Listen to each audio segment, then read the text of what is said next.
Hello, everybody. Welcome back to Recovery Recreation. I'm your host, Susie Lordy. I'm also the founder of a nonprofit here in Massachusetts called 24 Hour Power, Inc. And we do recovery art all over the state of Massachusetts. Now, before the pandemic hit, we were doing a lot of outside events, and people were coming up to us time and time again saying, Susie, there's nothing fun going on around here. Now, we know that's not true, but we also realize that we better go hunt down stories and let everybody know what's going on in their zip code. There are plenty of fun things to do that are healthy, sober activities that you can enjoy. So you've got to watch our show, man. We've been doing this for more than 2 years, bringing you episodes every single month to let you know, don't think you can't have fun sober. You just haven't hung out with us yet. Please welcome with me now, Shawn Conroy. Shawn is the co-founder of a 501c3 nonprofit organization called First Things First. Shawn, it's great to see you again on here. It's great to see you again. Thank you. Thank you for having me. Absolutely. I first met Shawn at a memorial tribute in Stoneham for one of my favorite recovering addict graffiti artists, a master artist in recovery called Keith Mize. And Keith unfortunately lost his battle to addiction, and it's hit the 24 Hour Power family very hard, and so many others who knew him. But when I met Shawn, I just knew he's got a great story, and he's got a really cool event coming up too. So, but first things first, I just had to say that. Okay, tell our viewers a little bit about you before we get into first things first. So I'm from Weymouth. I grew up right down the street from Weymouth and Braintree. I suppose the best way to put it is the poster child for how addiction doesn't discriminate. I come from immigrant parents that came here for a better life for their kids. My father worked hard. He was non-alcoholic, non-drug addict. My mother worked hard, non-alcoholic, non-drug addict. And for some reason, I fell into that class of alcoholic drug addict. Fast forward, I started a nonprofit. We have this event coming up on August 14th, and it's in memory of a close friend of mine who had passed away, Nicholas Fullerton, and also in memory of Eddie Wilcox, who is also a close friend of one of the other founding members of this. You're in recovery, but you're also a father. You also have a career in addition to your passion for First Things First, for your organization. So how is it being a young father in recovery? What's that like? It's a lot better than being a young father in active addiction. Absolutely. To be honest, it's one of the greatest experiences that I've ever had being a father, but also one of the most trying and difficult things, because not only do I have to think about my own recovery, I have to think about my kids, my wife, you know what I mean? Everybody wants time with the kids, and I want times with them, and it's a balancing act, but something that somebody told me is balance is an illusion. You're never going to achieve balance. Balance is fluid. So when you start to lean too heavy on one side, you got to lean back the other, because I'm also working on a career. I'm an electrical apprentice right at the verge of getting my license. So wow. I have a full-time job. I'm going to school 3 nights a week now. And I have a family. I'm doing my best with First Things First and this grassroots organization that we started in the midst of a pandemic. You guys have an interesting history because you started this with your friends, right? Yeah, so I was actually living in a Vision for Hope at the time in Weymouth, and the owner, Joe Simonelli, is the owner of the house, and me and my wife one night were talking, and I was like, I want to do more. There's so many people that would die, that are quite literally dying to get into treatment like this, because there's very few structured 12-step houses left, and a Vision for Hope is one of those, and phenomenally priced at that compared to some of the other ones that were out there. And I just wanted to help people, because I know people were dying to get in there, and I at one time had waited 3 months in a TSS to get to a state-funded halfway house. Another time I had waited 2 months to get to a state-funded halfway house.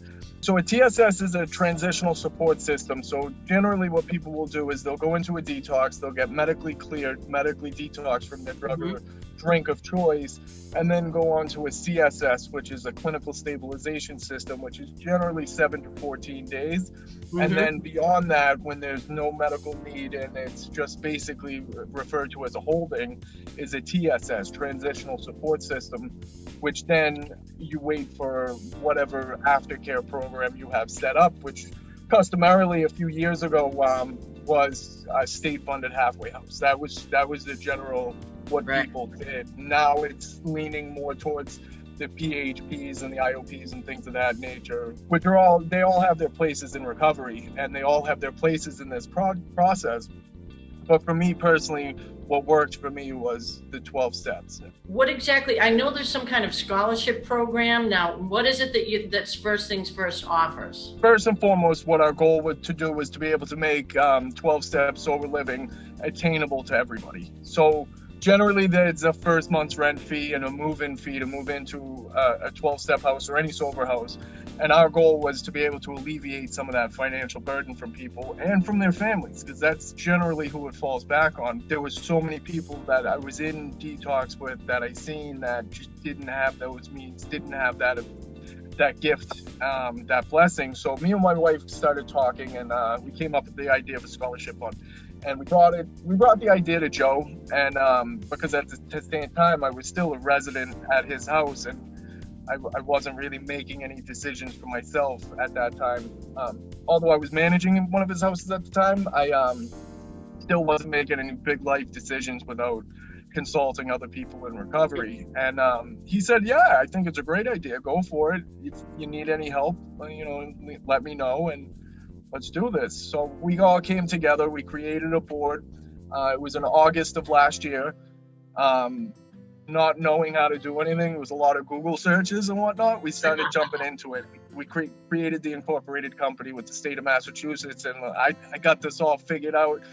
And then came like the difficult part, registering with the IRS, filling out the 1023 forms, and all this stuff that I was just getting completely overwhelmed with. And we at that point we had already started a little bit of fundraising, and so we brought in a law firm out of Newton, and they were absolutely amazing. They walked us through the process step by step, all the compliance things, all the office paperwork kind of stuff that you wouldn't realize you needed to do, and everything like that. And we ended up submitting our 1023 application in the first week of January, and we got approved for our 501c3 in March, which for a nonprofit that started in August to get approved and everything so quickly was just absolutely amazing. And we had some small fundraisers. It was during a pandemic, so it was tough. We had a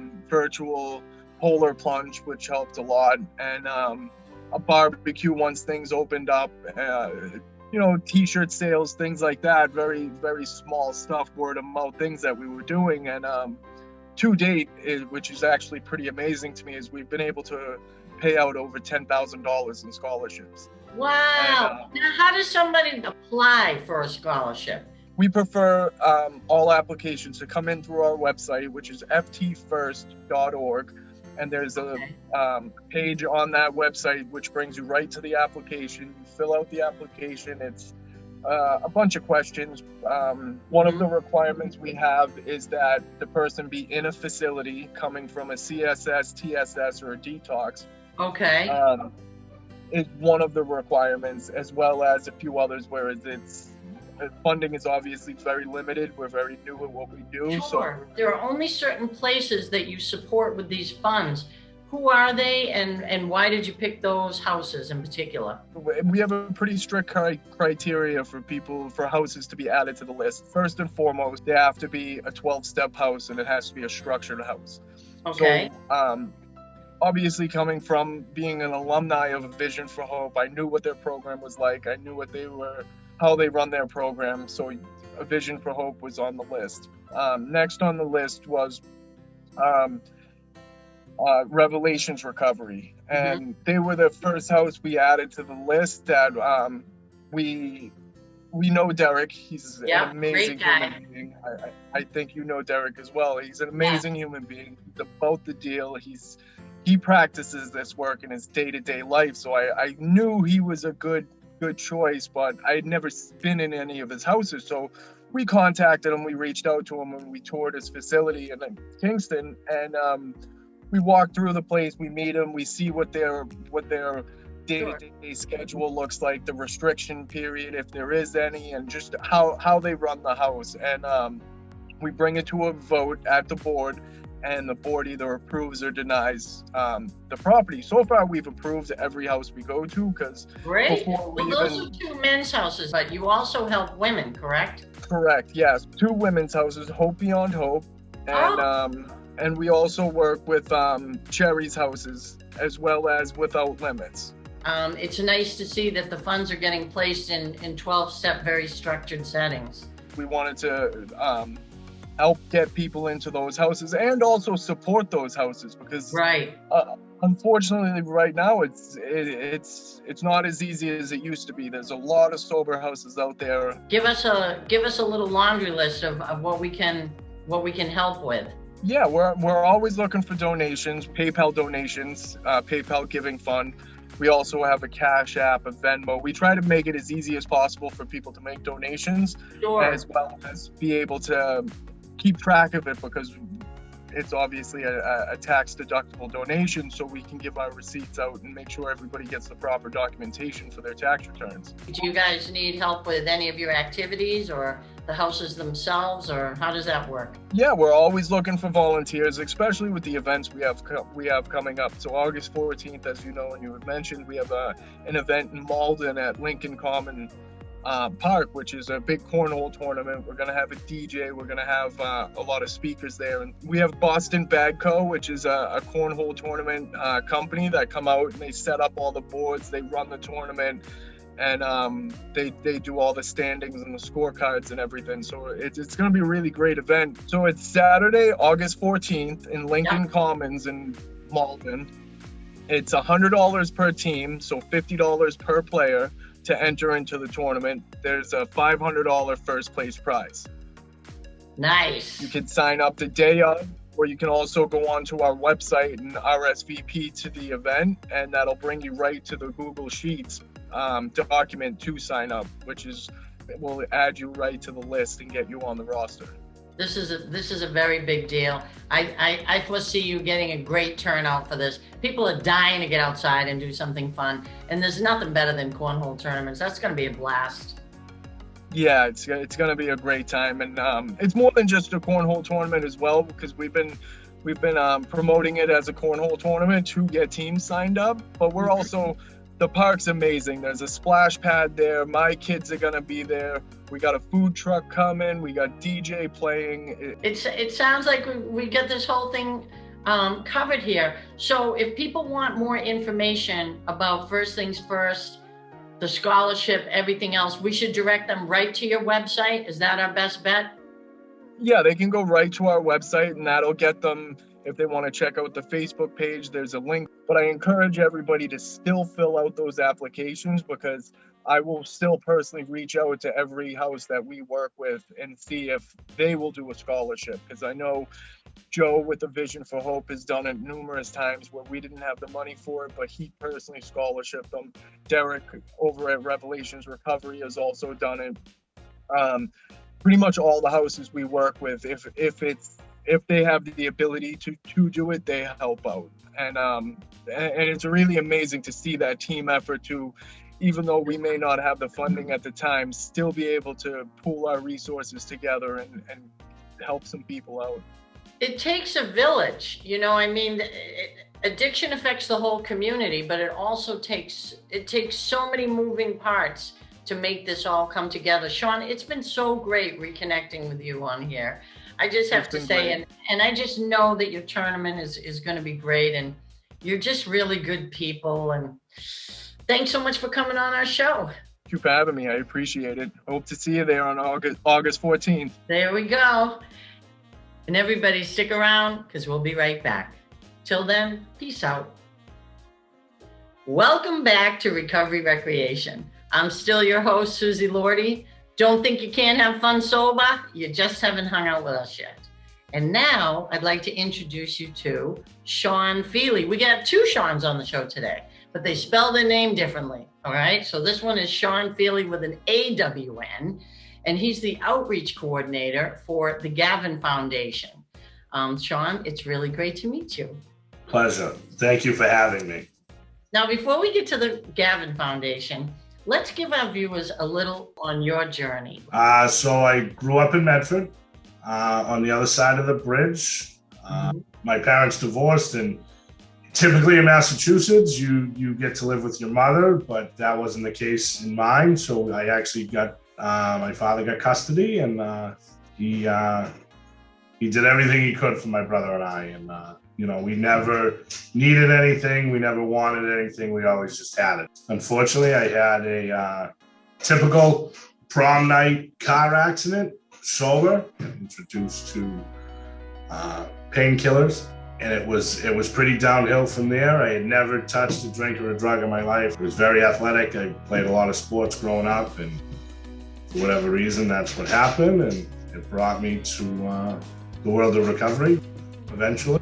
After multiple attempts at trying to figure this out, I ended up at the Gavin House, their residential treatments, men's halfway house in South Boston. And, that's where my journey kind of started in recovery, and it's kind of made me the man I am today.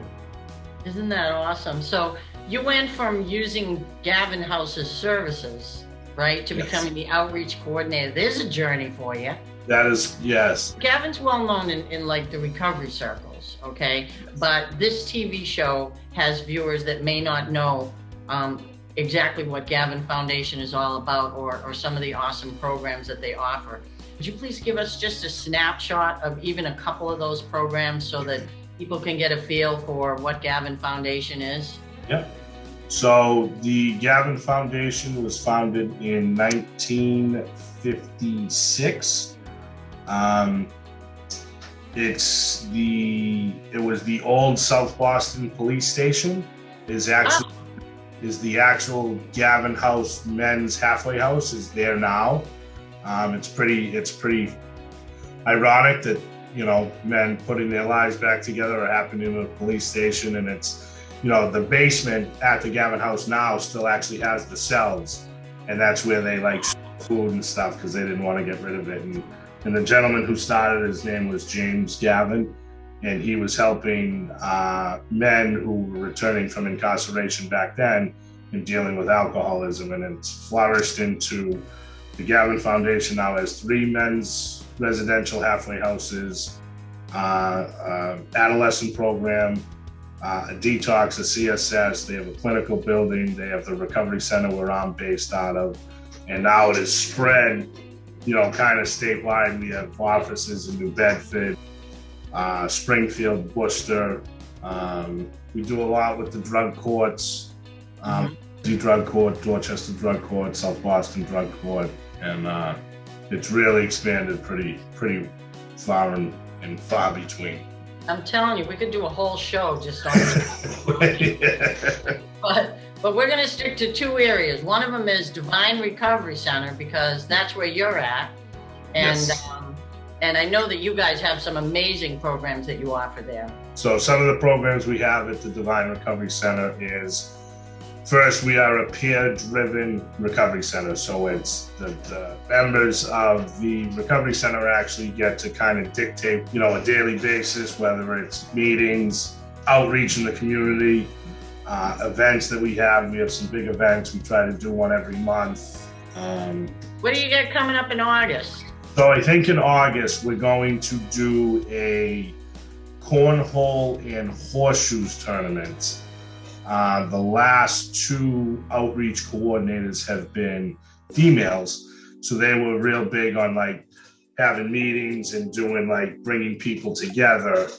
And they were fantastic, but a lot of the guys in the area said, hey, we need something for us now. So we're going to do like a barbecue cornhole horseshoe tournament kind of day thing and have some prizes at the end and stuff of that nature. Oh, where's that going to take place? So we'll be at the Devine Recovery Center. Right there in Southie? Yes. Okay. We have a Facebook page. It's called the Devine Recovery Center. And you can just follow the page. And every day we're putting up some, motivational quotes or any new meetings that are going to be happening here at the center. And that's where we'll put the flyer out. And then we send the flyer to any residential treatment facility in the area. Absolutely. We all need to have a good time in recovery. Yeah. That's for sure. That's why we started this television program 2 years ago. Yep, because we were telling people, hey, there are fun things to do out there. You just got to get connected with the right folks. Yeah. And speaking of that, what is this Greater Boston Sober Softball League all about? So, it's been around since 1988. I didn't know about it until I got to the Gavin house 8 years ago. Actually pretty funny. The intake coordinator at the time, he's no longer with us. His name was John Ash, and he helped hundreds of thousands of people.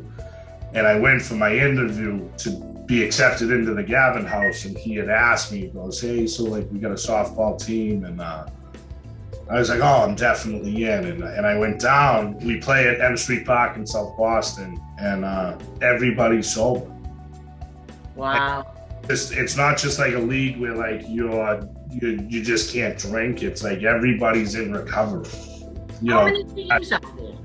So this season we have 8.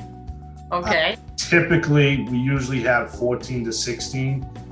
Unfortunately, with last year and this year with the pandemic, they didn't want anybody getting sick, and we completely understood, and we said, when you feel comfortable, please come back. Well, what are the 8 teams, so I know who to cheer for? The Gavin House, the Hamilton House, and the Charlestown House are all run by the Gavin Foundation. Yep. They have their own team. The Devine Recovery Center now has their own team. So the Gavin has 2 teams, but they're very separate, and it gets, pretty heated when the 2 pretty competitive. Yeah, they're under the same umbrella.